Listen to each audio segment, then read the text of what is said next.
Hi friends, ஒரு customer வந்து இந்த சில்க் சாரியை கொடுத்து ப்ளவுஸ் ஸ்டிச் பண்ண கொடுத்துருந்தாங்க. சாரி வந்து நல்ல திக்கு ரோஸ் கலரில் இருந்துச்சு. அதோட முந்தானை பார்த்தோன்னா லைட் பிங்க்ல இருந்துச்சு. சாரி நல்லா அழகாக இருந்துச்சு. அதே மாதிரி ப்ளவுஸ் துணியும் நல்ல லைட் பிங்க்ல இருந்துச்சு. நம்ம வந்து ப்ளவுஸ் வந்து ஸ்டிச் பண்ணியாச்சு. இந்த ப்ளவுஸ் ஸ்டிச் பண்ணுறதுக்காக கஸ்டமர் வந்து ஒரு அளவு ப்ளவுஸ் கொடுத்தாங்க. இதுதான் அந்த ப்ளவுஸு. இப்போ நான் எதுக்காக இந்த வீடியோ போட்டேன்னா, நீங்களும் இந்த வீடியோ பார்த்து தெரிஞ்சுக்கணும் அப்படிங்கிறதுக்காக தான்.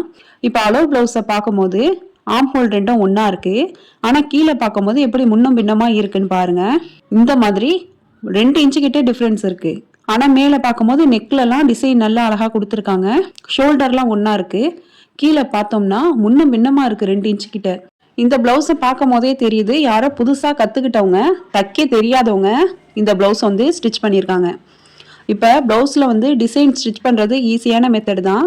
ஆனால் ஃபினிஷிங் வந்து கரெக்டாக கொண்டு வரணும்.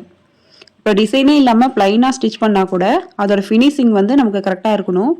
இதில் வந்து நெக்கில் லைட்டாக டிசைன் பண்ணியிருக்காங்க. அதேமாதிரி லேஸ் ஒர்க்லாம் பண்ணியிருக்காங்க. பேக் சைடில் பேட்ச் ஒர்க் மாதிரி கொடுத்துருக்காங்க.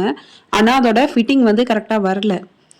இப்போ வந்து ப்ளவுஸை ஸ்டிச் பண்ண கற்றுக்கிறவங்க ஃபுல்லாக கற்றுக்கிட்டு அவங்க வீட்டில் உள்ளவங்களுக்கு அவங்களுக்குலாம் ட்ரை பண்ணதுக்கு அப்புறம் தான் வெளியில் வந்து ஸ்டிச் பண்ணி கொடுக்கணும்.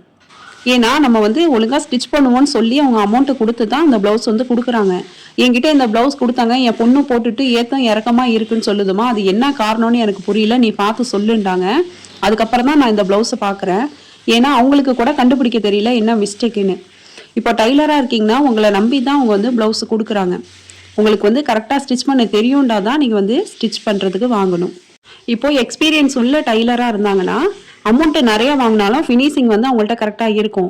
ஆனால் அமௌண்ட்டு கம்மியாக கேட்குறாங்கன்னு சொல்லிட்டு இந்த மாதிரி ஸ்டிச் பண்ண கொடுத்துட்டா அந்த ப்ளவுஸ் வந்து இப்படி ஏற்ற இறக்கமாக இருக்கும். இதுக்கப்புறம் நம்ம ஆல்ட்ரும் பண்ண முடியாது. இப்போ பிகினர்ஸாக இருந்தாங்கன்னா அவங்க ஸ்டிச் பண்ணிவிட்டு ஒரு தடவை செக் பண்ணணும், என்ன மிஸ்டேக் பண்ணியிருக்கோன்னு செக் பண்ணி அதை சரி பண்ணியாவது கொடுக்கலாம். இந்த மாதிரி ஏனோ தானோ நம்ம டிசைன் வச்சா போதும், லேஸ் வச்சா போதும், இந்த மாதிரி வந்து ஸ்டிச் பண்ணி கொடுக்கக்கூடாது. ஏன்னா நமக்கே ஒரு திருப்தி இருக்கணும். அந்த ப்ளவுஸை ஸ்டிச் பண்ணி கொடுத்தோன்னா அவங்க போட்டுட்டு ஃபிட்டிங் பிடிச்சிருந்து நெக்ஸ்ட் டைமும் நம்மள்ட்ட வந்து கொடுக்கணும். அதே மாதிரி ஒருத்தவங்க அந்த கரெக்டாக பர்ஃபெக்டாக அந்த ப்ளவுஸ் போட்டிருந்தாங்கன்னா பக்கத்தில் உள்ளவங்க அவங்க ஃப்ரெண்ட்ஸ்லாம் கேட்பாங்க, எங்கே ஸ்டிச் பண்ணீங்க, நீங்கள் போட்டிருக்க ப்ளவுஸ் அழகாக இருக்குன்னு சொல்லி உங்கள்கிட்டயே வந்து அவங்க ஸ்டிச் பண்ண கொடுப்பாங்க. எதுக்காக இந்த வீடியோ போடுறேன்னா, நீங்களும் அதே மாதிரி இப்போ யார்ட்டையாவது ஸ்டிச் பண்ண கொடுக்குறீங்கன்னா நீங்கள் ப்ளவுஸ் வாங்கிட்டு இந்த மாதிரி செக் பண்ணி பார்க்கணும். நமக்கு வந்து ஸ்லீவ்லேருந்து பாடி பார்ட் வரைக்கும் கரெக்டாக இருக்கான்னு செக் பண்ணிக்கணும். இப்போது இந்த ப்ளவுஸில் ஸ்லீவ்லேருந்து ஆம்ஹோல் வரைக்கும் ஒரே அளவாக இருக்குது. இப்போது கரெக்டாக அந்த ஆம்ஹோல்லேருந்து கீழே அந்த லென்த் வரைக்கும் பார்க்கணும். இப்போ வந்து நமக்கு கரெக்டாக இருக்குது. இந்த மாதிரி நீங்கள் யார்ட்டையாவது ஸ்டிச் பண்ண கொடுத்தீங்கன்னா வாங்கிட்டு இந்த மாதிரி செக் பண்ணி பாருங்கள். தேங்க்ஸ் ஃபார் வாட்சிங்.